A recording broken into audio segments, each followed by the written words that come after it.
उस्ताद याकूब का हाथ ऐसा रवा था कि उमरा के महल तक उसके बने हुए लिबास जाते थे, मगर इसकी शोहरत के बावजूद उसका दिल हमेशा खामोश और तन्हा रहता।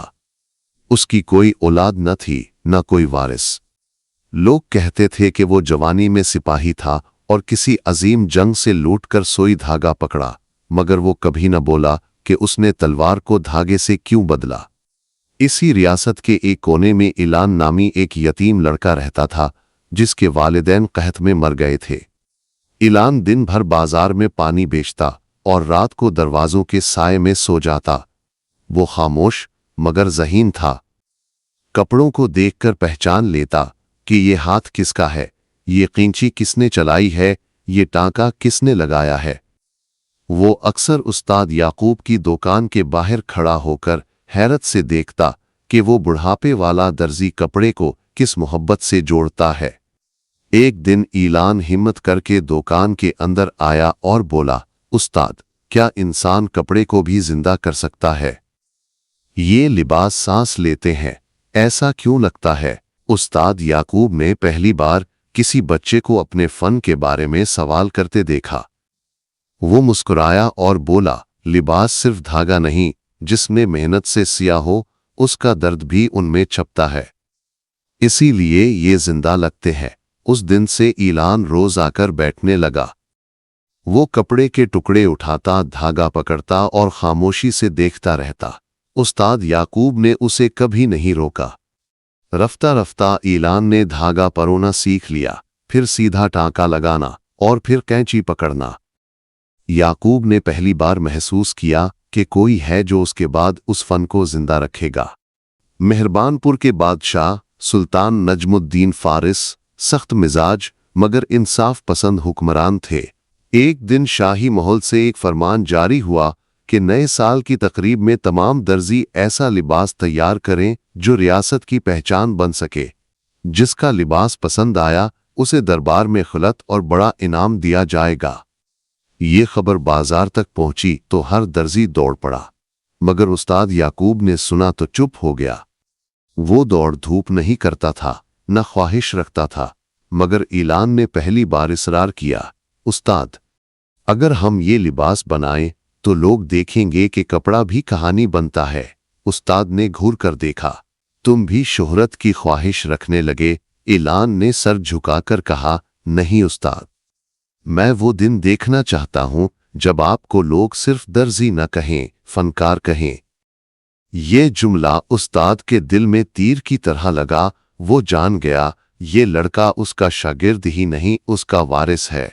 उस्ताद याकूब ने एक रात इलान को दुकान के पिछले हिस्से में एक पुरानी लकड़ी की संदूकी के पास ले जाकर कहा, ये संदूक जंग से लाया था। उसमें वो कपड़ा है जिसे आज तक नहीं छुआ। ये मेरा राज है, अगर कभी मैं न रहूं उसे संभालना। इलान ने हैरान होकर पूछा, कपड़ा या राज? उस्ताद ने धीरे से जवाब दिया, कभी कभी दोनों एक होते हैं। संदूक खुला नहीं, मगर उसकी मौजूदगी ने दोनों के दरमियान खामोश मुआहिदा कायम कर दिया। चंद दिन बाद एक शाही कासिद दुकान पर आया। उसने किसी को न बताया, मगर अंदर आकर याकूब को खत दिया। उस्ताद ने उसे पढ़ा और चेहरा बदल गया।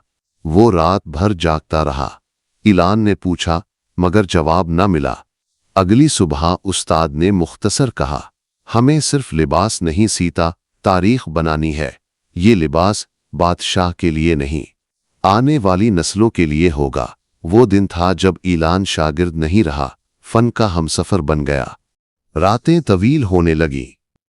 उस्ताद याकूब और इलान दिन भर कपड़े चुनते, रंग आजमाते, मगर जो भी बनाते उस्ताद कहते, ये नहीं, ये लिबास वक्त को रोकने के काबिल होना चाहिए। इलान पूछता, उस्ताद, क्या लिबास भी वक्त को शिकस्त दे सकता है? उस्ताद जवाब देते, हाँ, अगर उसमें इंसान का दर्द और दुआ सी दी जाए तो कपड़ा भी अमर हो जाता है। एक रात उस्ताद ने इलान को बुलाया, आज वो देखो जो मैंने उम्र भर छुपाया। संदूक खुला। अंदर एक पुराना आध जला मगर निहायत कीमती कपड़ा रखा था। इस पर खूं आलू धब्बे थे और बीच में अधूरा कढ़ाई शुदा नक्श। उस्ताद ने आहिस्ता कहा, ये कपड़ा मैंने उस जंग में एक शहजादे के लिए सया था, वो शहजादा जिसने अपनी जान रियासत के लिए कुर्बान की। मैंने वादा किया था कि उसका लिबास एक दिन मुकम्मल करूंगा, मगर जंग के बाद मेरे हाथ ने तलवार छोड़ दी। धागे ने मेरी गवाही बनना चाहिए। ऐलान खामोश खड़ा रहा। इसे एहसास हुआ कि ये सिर्फ फन नहीं, अधूरा अहद है। अगले 40 दिन उस्ताद याकूब और ऐलान ने काम किया। न बाजार देखा न लोग। वो पुराने कपड़े को नए रेशमी लिबास के अंदर रूह की तरह छुपा रहे थे। ऊपर जोड़ा जाफरानी रंग का जुब्बा था, मगर अंदर तारीख दफन थी। ऐलान ने पहली बार अपनी उंगली काट ली। खून बहा, मगर वो टांका नहीं रोका। उस्ताद ने वो मंजर देखा और कहा, आज तुम शागिर्द नहीं रहे, तुमने इस फन में अपना लहू दे दिया। शाही महल सजा। हर दर्जी अपने लिबास के साथ आया। कोई सोने के धागे लाया, कोई जुमुर्द और याकूत के बटन।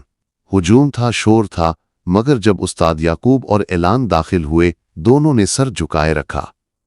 उनके हाथ में सिर्फ लकड़ी का संदूक था। बादशाह सुल्तान नजमुद्दीन ने पूछा, याकूब, तुमने सोना चांदी नहीं लाया? उस्ताद ने जवाब दिया, जहां वक्त बोलता है वहां जेवर खामोश हो जाते हैं हुजूर। संदूक खुला, लिबास सामने रखा गया। हॉल में खामोशी छा गई। कोई जेवर नहीं, मगर हर धागे में तारीख थी। बादशाह खड़ा हो गया। ये लिबास नहीं, ये अहद है। इसी लम्हे उस्ताद याकूब लड़खड़ा गए। उम्र और जागती रातों ने साथ छोड़ दिया। ऐलान ने उन्हें थामा। बादशाह झुककर आया। दर्जी, तुम्हारा नाम तारीख में लिखा जाएगा।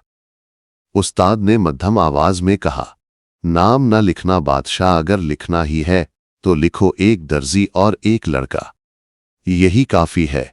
ये कहकर उसने ऐलान का हाथ थामकर कहा, अब तुम ये फन आगे दो। कपड़ा सीते वक्त कभी गुरूर ना सी देना। उस्ताद की आंखें बंद हो गईं। अगले दिन पूरा दरबार उस्ताद के जनाजे के पीछे था।